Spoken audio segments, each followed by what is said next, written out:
Assalamualaikum warahmatullahi wabarakatuh. Selamat pagi, perkenalkan nama saya Yudi Rosida.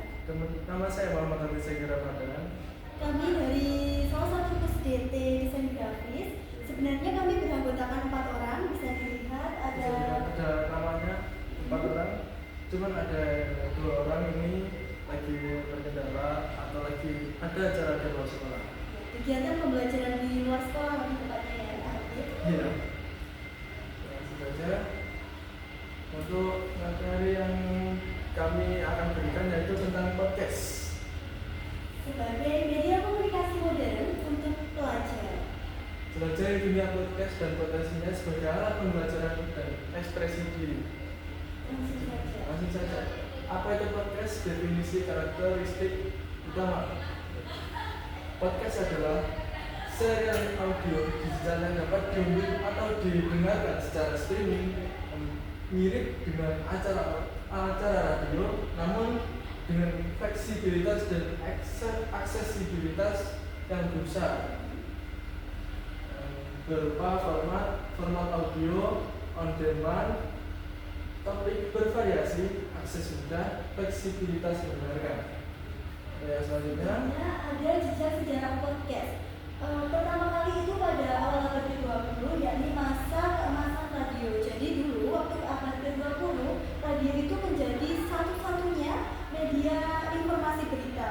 Kemudian pada tahun 2000-an awal itu muncul MP3 player dan internet berkecepatan tinggi, sehingga penyebaran informasi digital itu semakin marak. Kemudian pada tahun 2004 Hammersley itu mengenalkan istilah podcasting. Baru pada 1 tahun berikutnya, Apple menambahkan hubungan podcast ke iTunes. Kemudian waktu tahun 2010-an, ledakan popularitas podcast dengan beragam konten. Dan sampai sekarang kita kalau buka YouTube, TikTok, Facebook, kita mudah banget ya buat nemuin podcast. Oke, lanjut tentang beragam dunia podcast, edukasi, hiburan, berita, dan lainnya.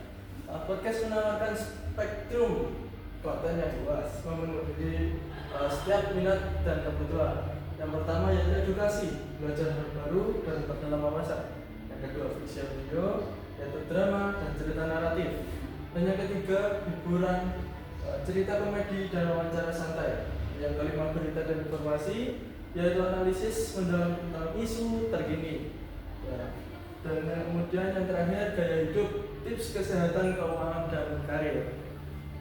Selanjutnya yakni kunci memulai podcast. Tentunya kita harus nentuin ide dan konsep. Kita mau bikin konsepnya seperti apa? Tadi kan Kak Afif sudah mention ada 5 tema ya. 5 tema. Itu kita pilih salah satu. Kemudian kita melakukan riset dan skrip, yakni dengan cara mengumpulkan informasi dan membuat kerangka atau skrip. Kemudian yang terakhir itu membuat jadwal konten dengan cara mencanangkan episode secara berkala. Tentunya tujuannya dari membuat jadwal konten ini supaya kita konsisten, mempunyai jangka berkelanjutan. Untuk yang selanjutnya, proses kreativitas podcast, rekaman, editing, dan publikasi. Dari ide hingga pendengar, setiap tahap krusial untuk menghasilkan podcast berkualitas. Yang pertama rekaman. Gunakan peralatan yang sesuai dengan kualitas audio. Tentu saja, kalau tidak menggunakan tentang kualitas audio yang tidak baik, podcasting yang akan dijalankan itu tentu saja berkurang kualitasnya. Dan yang kedua, hosting atau publikasi. Unggah ke platform hosting dan didistribusikan, tentu saja melalui YouTube, Instagram, TikTok, dan yang lainnya. Selanjutnya, editing dan mixing. Potong bagian yang tidak perlu dan tambahkan musik, efek suara agar lebih hidup. Video dari podcast itu lebih hidup dan meminimalisir adanya pelanggaran dari suatu media tertentu. Untuk yang terakhir yaitu promosi, sebarkan podcasting Anda agar dikenal banyak orang, tentu saja agar banyak penonton dan juga podcasting yang kalian buat itu bisa meledak. Nah, untuk yang selanjutnya, Studio mic Anda ini lebih ke peralatan yang diperlukan untuk membuat podcast. Yang pertama ada mikrofon, yang kedua ada headphone, yang ketiga ada pop filter, yang keempat ada stand mikrofon, dan untuk aplikasi ini aplikasi untuk mengedit, ada yang mengedit suara, habis itu kualitas gambar juga ya ini Kak. iya ada benar juga. Ada Audacity, ada Audition, Encore, sama GarageBand. Nah, itu adalah aplikasi-aplikasi untuk mendukung yang adanya tentang podcasting. Untuk selanjutnya,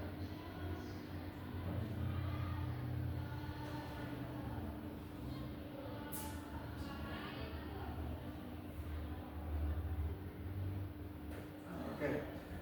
Inspirasi dari tanah air, podcaster ternama Indonesia pelajari dari para ahli lokal yang telah menginspirasi jutaan pendengar. Jadi podcast itu tidak terhenti dari beberapa nama yang di atas ini. Oke.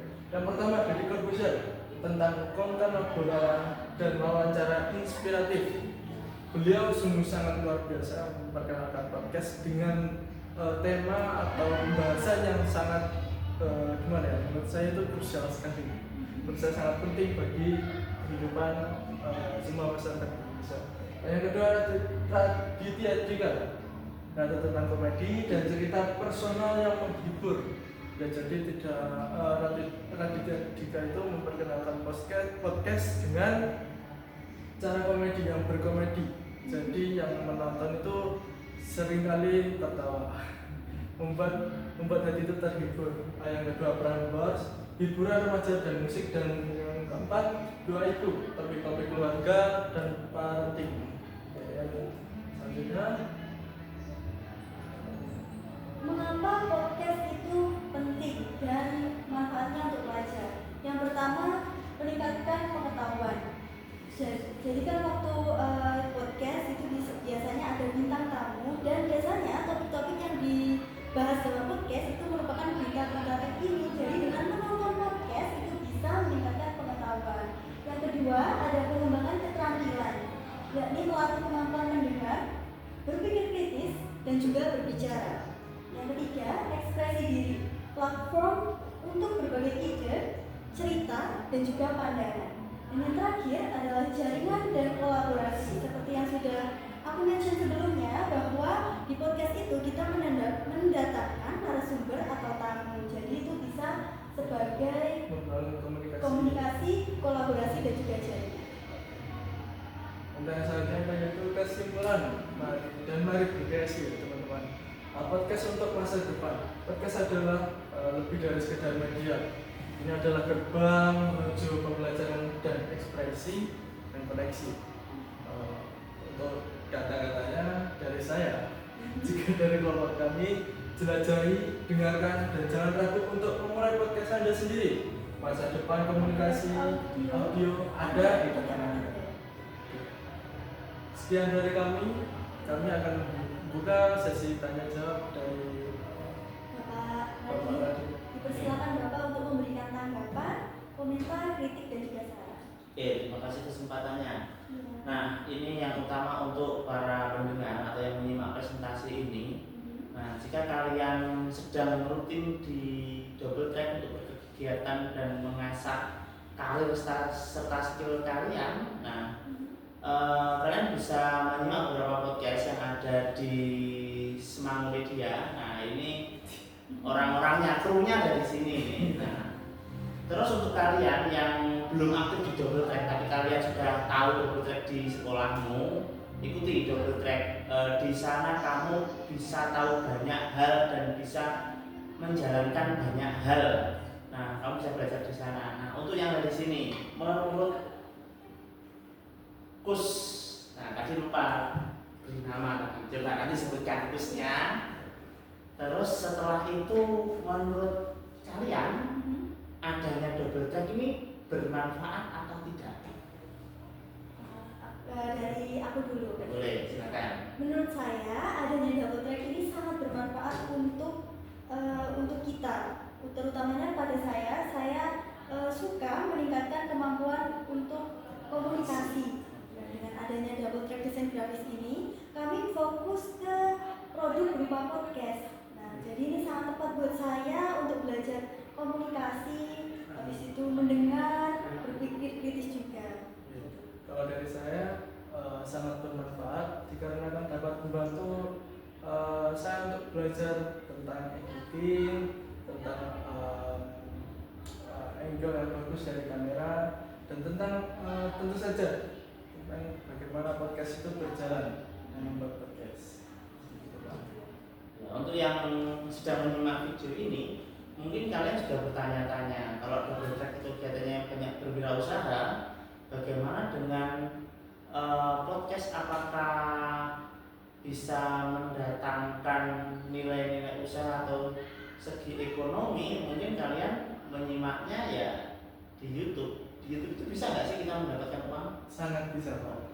Berarti berwirausaha pakai bikin konten bisa ya berarti ya? Bisa. Nah, berarti ini motivasi juga untuk yang di rumah nanti. Terus yang kedua ini, seandainya kalian disuruh motivasi untuk adik-adik kelas kalian biar dia bergabung dan mengasah diri di double track, kira-kira apa sih yang bisa kalian unggulkan ceritanya ke adik-adik kelas? Kalau saya memberikan hasil editing yang sangat bagus untuk menarik minat dan bakat mereka atau memotivasi mereka agar masuk di double track. Saya juga sependapat dengan Kak HP. Jadi untuk memotivasi adik kelas itu kita dengan menunjukkan hasil atau produk langsungnya. Nanti apabila teman-teman yang mempunyai keinginan untuk mengembangkan diri di bidang tersebut bisa langsung join ke double track. Terima kasih, saya rasa itu juga sangat berguna untuk teman-teman yang menyimak video ini. Nah, dari saya sepertinya cukup. Saya kembalikan lagi ke presentator, silakan dilakukan closing. Terima kasih Pak Radit atas tanggapannya.